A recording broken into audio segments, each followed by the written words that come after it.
Sori Kondé et Blaise Goumou avaient-ils replié devant la foule? Dans cette vidéo, nous vous disons la vérité. Suivez.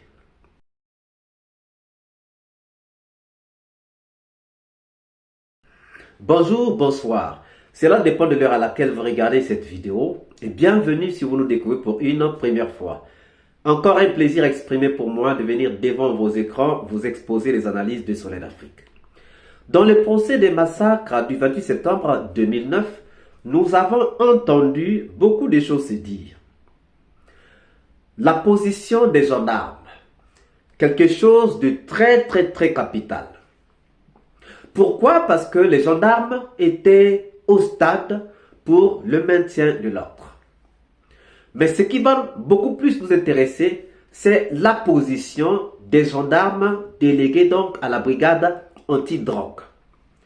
Nous savons que dans les récits, le général Ousmane Camara nous a dit qu'ils ont vu la foule et qu'ils ne pouvaient plus contenir la foule, qu'ils étaient obligés de se replier.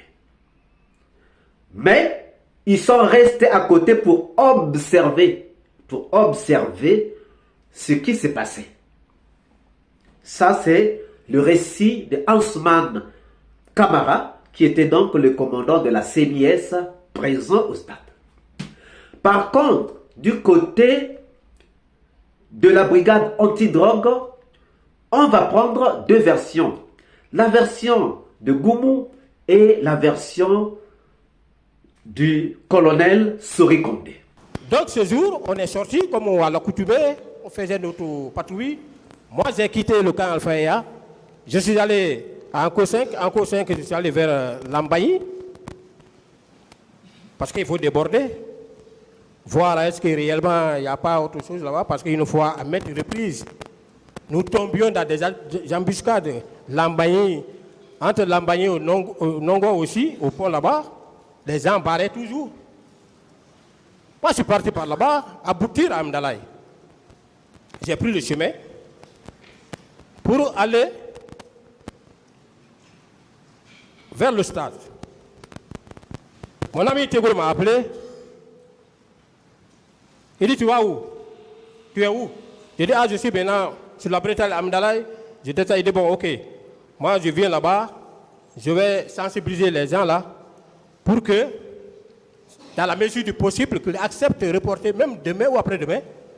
Et on peut même encadrer leur meeting. Thébo est allé au stade. Je suis allé effectivement, je l'ai trouvé là-bas, mais sous un applaudissement qui ne disait pas son nom. Mais vous savez, il était comme ça au milieu de la foule. Alors il parlait. Mais ceux qui étaient un peu au-delà de cette foule n'entendaient pas.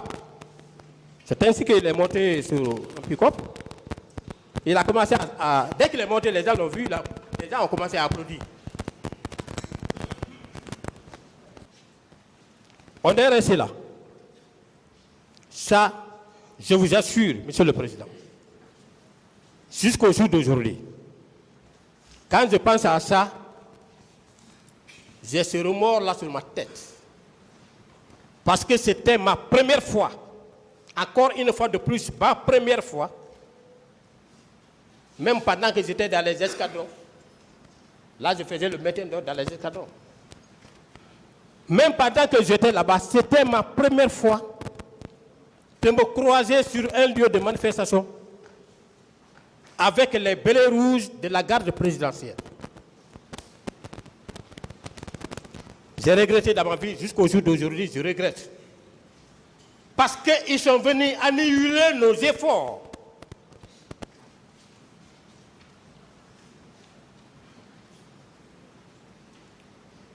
Ils sont venus, à part de 4 ou 5 pick-up comme ça.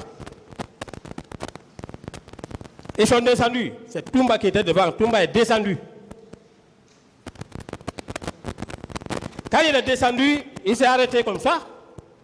Les autres sont descendus, ils l'ont encerclé. Et il a pris le départ pour l'intérieur du stade en tirant. On a décroché, on a quitté. Allez-y, Manu. Voilà. Donc, c'est ce service rendu-là, chaque fois qu'il y a des mouvements, il y a des événements, l'autorité supérieure désignait le colonel Tibouro pour essayer d'intervenir ou canaliser les manifestants. Ce service rendu, c'est ce qui a fait que le 28 septembre, le coordinateur de ce service, paix à son âme, capitaine d'alors Ouyamu, et chaque jour, bien avant même le 28 septembre, chaque jour, et comme de nuit, c'était la patrouille diurne et nocturne. Alors, le 28 septembre, le matin, petit matin après le rassemblement, le coordinateur de l'antidrogue a essayé de diviser le personnel en deux groupes. Donc, un groupe pour la patrouille passant par la route Le Prince et le deuxième groupe par l'autoroute. Donc, le groupe qui a passé par la route du Prince, moi, je suis passé par là-bas. Ça, c'était pour non seulement sécuriser les populations, et c'est au cas où il y a la manifestation, il y a les loupards qui viennent s'interposer et brigander les gens, les manifestants, les paisibles populations pour s'accaparer de leurs biens. Il fallait éradiquer cela. Nous sortons pour mettre fin à ça. C'est au niveau du Bellevue. C'est au niveau du Bellevue, les manifestants ont commencé à sortir. Vu le nombre pléthorique, on ne pouvait pas les canaliser. Aussitôt, on a été repoussé par ces manifestants jusqu'au niveau de l'esplanade du 28 septembre. Et arrivé là-bas, c'est là où je suis allé, j'ai trouvé le colonel Tibouro devant le stade là-bas.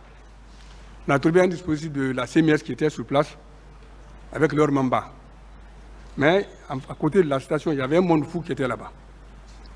Arrivé là, de nouveau encore, le colonel Tibouro est monté sur la mamba. Parce que comme quand il parle devant les gens, et il est applaudi, et il est aimé, pensant qu'il allait être écouté.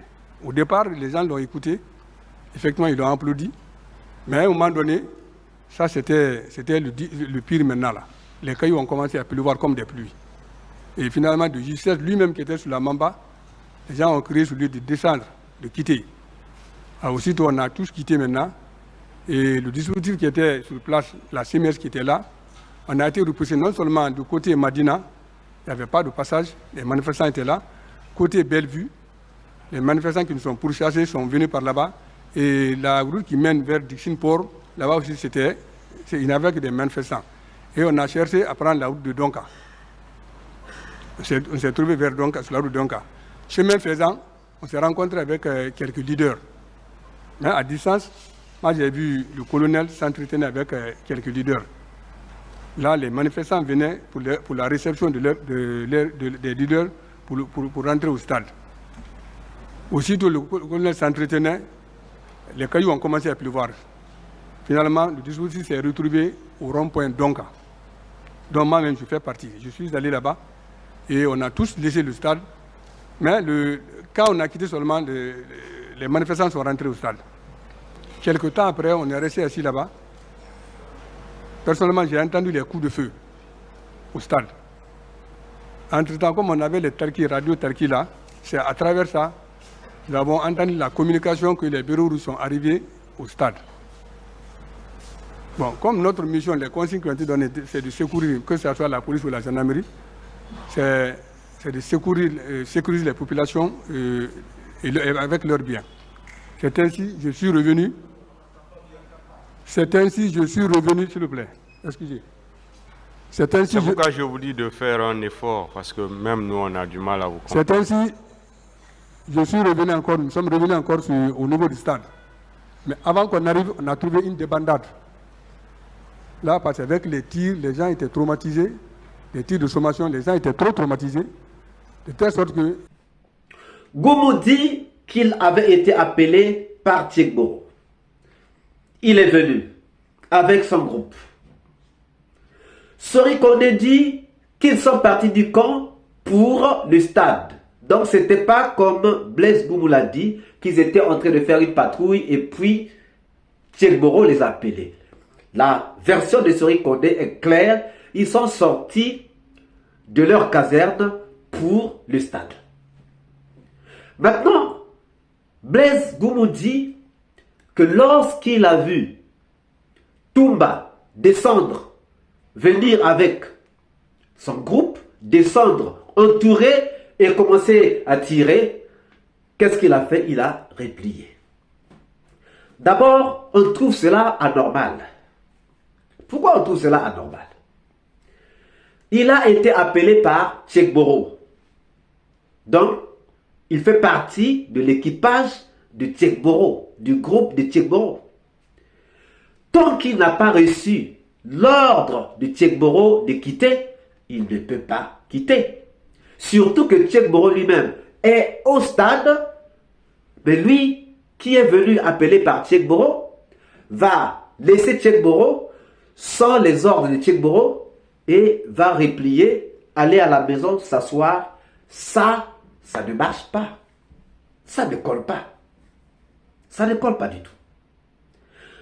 Lorsque nous prenons maintenant la version de Sori Kondé, c'est là où vous allez trouver la contradiction.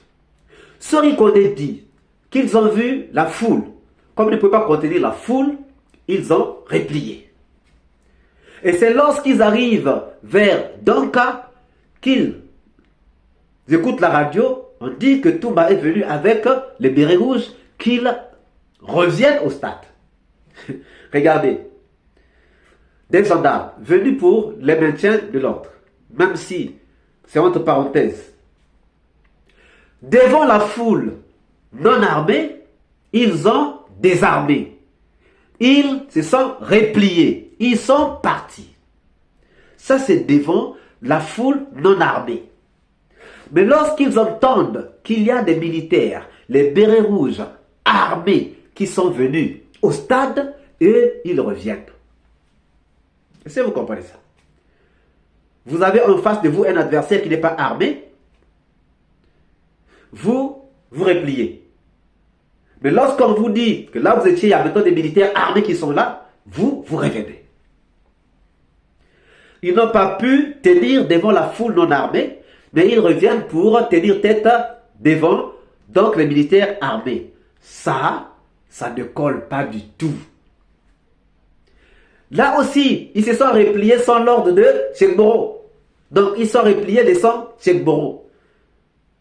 Or, les éléments d'un groupe ne peuvent pas abandonner leur chef sur le terrain comme le chef ne peut abandonner ses éléments sur le terrain. Donc, en conclusion, tout ce que les deux, c'est-à-dire Blaise Goumou et Sori Kondé ont dit, c'est des mensonges. C'est des mensonges. D'après nous, ils ne se sont pas repliés. Parce que, s'il fallait se replier, on devait rester quelque part pour observer les mouvements, comme l'a dit le commandant Bafoué. Ils sont repliés, mais ils regardaient les mouvements. Et Goumou s'est replié, il est parti directement à la maison. Le deuxième groupe, qui était même du même groupe de la brigade anti-drogue, l'autre camion va aller, et puis lorsqu'on entend qu'il y a des militaires qui sont au stade, et ils reviennent. Ce que nous pensons, c'est que Tchekboro ne pouvait pas rester seul, et Tchekboro ne pouvait pas rentrer au stade seul. Tchekboro est rentré au stade avec ses éléments. Donc, s'il n'est pas rentré avec le groupe de Goumou, s'il n'est pas rentré avec le groupe de Sori Kondé, il ne pouvait pas rentrer. Parce qu'il ne pouvait pas rentrer seulement avec son garde du corps et son chauffeur. Il ne peut pas rentrer seulement avec les deux. Donc, Sori Kondé et Blaise Goumou sont bel et bien rentrés au stade. Et ils doivent aussi faire partie de ceux qui ont massacré au stade.